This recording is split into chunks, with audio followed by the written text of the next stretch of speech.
Okay, so you guys decided to stay in the Army for another year. Sorry, I skipped it on Friday. Oops, oh, my jeans.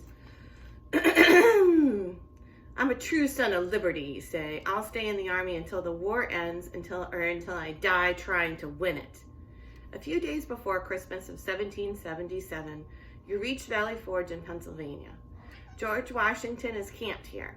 You see him walking through the camp in his blue uniform.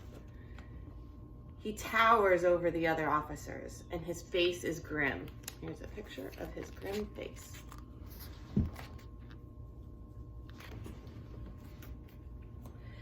As the officer calls the soldiers together, "We're to begin building huts for winter housing," he says. "George Washington has offered $1 to each of the men who finish their hut first."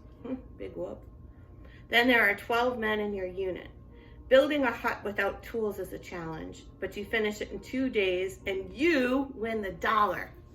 Nice. I didn't see that coming. Now you have a hut, but no blankets, clothes, or shoes. You have a few stools, but the only bedding is straw tossed on the cold dirt floor. You don't have much to eat. Most of the time you live on fire cake. It's made by adding a bit of water to flour and then grilling it over a hot fire. Ugh. Your shoes are worn out. On guard duty, you stand on your hat to protect your bare feet. Even so, they bleed and ache from the cold.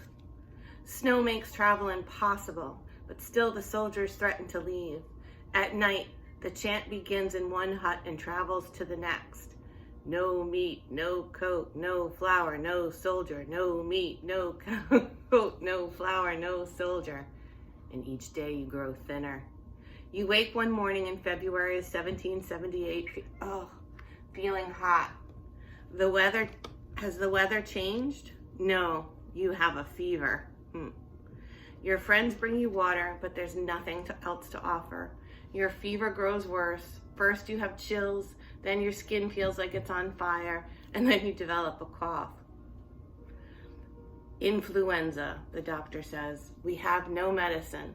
Keep him warm and give him water, but it's not enough. You survive the British cannons, but you don't survive the flu. So we died. So we have a choice now to either follow another path on page 11, so we could go back and try something different, or you could read the conclusion, which is 101, and then we'll just be done with this Choose Your Own Adventure.